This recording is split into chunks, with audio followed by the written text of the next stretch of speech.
The pimple is gone in a week. The mark it leaves can stay for months. And a lot of the time, that mark isn't the pimple's doing. It's what we do to the pimple. So let me give you the answer up front. Hands off it. Keep the rest of your routine quiet and wear sunscreen every morning while it heals. That's the method. I know that sounds like doing almost nothing, but that is exactly the point. And it's exactly why the rest of this video exists. Because once you understand what that mark actually is, doing less stops feeling like giving up. It starts feeling like the smartest move you've got. Hi, I'm Dana, skincare educator and founder of Beauty in Color. I help Black women understand their skin, build better routines, and age intentionally. Today we're covering what that dark mark actually is, what to do the moment you feel a breakout coming, how to think about a spot treatment, and the mistakes that turn a 1-week problem into a 6-month one. Let's start with the word, because the word is doing damage. Most of us call these acne scars. Search it, and that's what everybody calls them. But a scar is a texture change. It's pitted or it's raised. You can feel it with your fingertips, and it usually needs a professional to treat. Now look at what most of us actually have, a flat spot. Same texture as the skin around it, just darker. That's not a scar, that's a mark. And the difference matters more than the vocabulary, because marks can actually fade. That's the good news I want you to hold on to. Here's why we get so many of them. When your skin is inflamed and a breakout is inflammation, your pigment cells respond. In melanin-rich skin, they answer fast and they answer generously. I break that whole mechanism down in a separate video on dark spots, but the short version is the one I keep coming back to. Irritation in our skin doesn't go away quietly. It leaves a mark, which means the pimple isn't your only source of inflammation. Your hands are one, the strong product you reach for in a panic is one. Every bit of extra inflammation you add is more pigment and a deeper mark. So here's the protocol. 4 moves, and none of them cost you anything. Number 1, and this is the one that matters most, hands off. Don't pick it, don't squeeze it, don't press on it to see if it's ready. I know how satisfying it is, and I know how convinced you are that you can get it all out in one go. But squeezing forces that inflammation deeper into your skin, and deeper inflammation is a darker mark. It can also break the skin, and broken skin is where an actual scar can start. You take a problem your skin would have handled in a week, and you hand yourself a mark for the summer. Now, I'm a reformed picker, and I didn't fix it with willpower, because willpower and a bathroom mirror are not a fair fight. My rule is simple. If I can see it, I cover it. I put a pimple patch on it.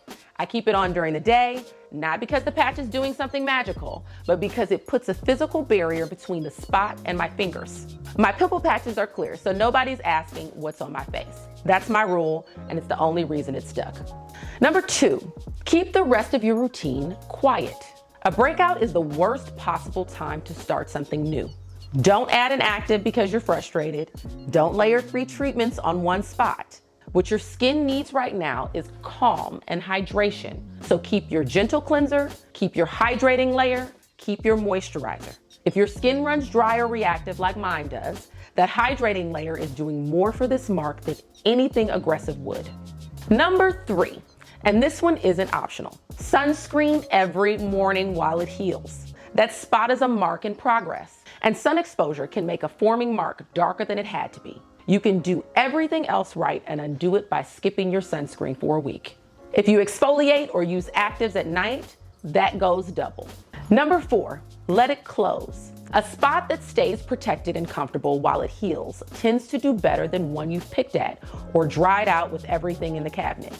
Covered and calm beats scabbed and raw. So let's talk about the spot treatments, because this is where the money gets spent and also where the marks get made. So ask what the job actually is. The job is to calm the spot down and help it heal. The job is not to punish it. But look at how these products are sold to us. Blast it, zap it, dry it out overnight. And for our skin, drying it out overnight often trades a pimple you'd have for a week for a mark you'll have for months. So gentler is the lane. Sulfur is the one option that helps calm a spot without stripping it. Azelaic acid is another that works on the breakout and on pigment at the same time, which is a nice pairing for what we're doing here. I use both at different moments, and my skin is sensitive and eczema prone, so I'm not reaching for anything harsh. But here's the one move I want you to take from this section. Pick one gentle treatment your skin already tolerates. Use it on the spot and keep your sunscreen going. That's it. 1, not a routine overhaul, not 3 products stacked on 1 pimple. If you want the fuller breakdown of the options, I've put that in a blog post link below, because the more choices you add tonight, the more variables you'll have to untangle if your skin reacts. And I want to say something about the panic purchase, because I spent years in finance, and this is the kind of math I can't unsee. The spot treatment you buy in a moment of frustration is almost always the worst money in your cabinet. You use it twice, your skin calms down on its own, and it sits in the drawer until it expires. A breakout is the worst possible time to evaluate a new product, because you can't tell what worked and you can't tell what irritated you. Buy when your skin is calm, not when you're upset with it. So here are 3 mistakes I see constantly. First, exfoliating at an active breakout to speed it up. I understand the logic, and it's backwards. You're adding irritation to a spot that's already inflamed. And I've got a whole separate video on why exfoliation is a dose, not a step. Second, stacking. A treatment plus an acid plus a mask plus a patch on one spot in one night, that's not 4 times the help. That's 4 chances to irritate the exact place you're trying to protect. Third, pushing through irritation. Some mild dryness right where you applied a treatment can be normal, but stinging that doesn't settle, spreading redness, tightness, or the skin around the spot going darker or rough, those are your skin asking you to stop. Stop the treatment, go back to gentle and hydrating, and let it settle. Backing off isn't losing progress, it's protecting it.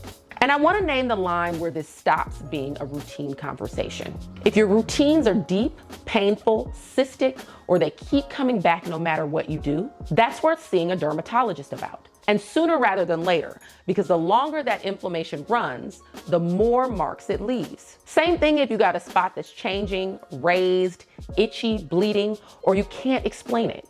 Nothing on the internet, including me, can tell you what a mark on your face is by looking at it. Getting help isn't failing at skincare, it's using the right tool. So here's what I want you to take from today. Your skin knows how to heal a breakout. Most of the time, the mark is the interruption, not the pimple. Your job is to protect the spot, keep everything else calm, and let your skin finish. And if you're watching this with marks you're already trying to fade, that's a different job, and I've got you covered. I built a whole video on exactly how to fade them, and that's the one I'd recommend you watch next. Tell me in the comments, honestly, are you a picker? I was, so no judgment there. Make sure you're subscribed so you don't miss what we've got covered next. I am so glad you're here, and I will see you next week.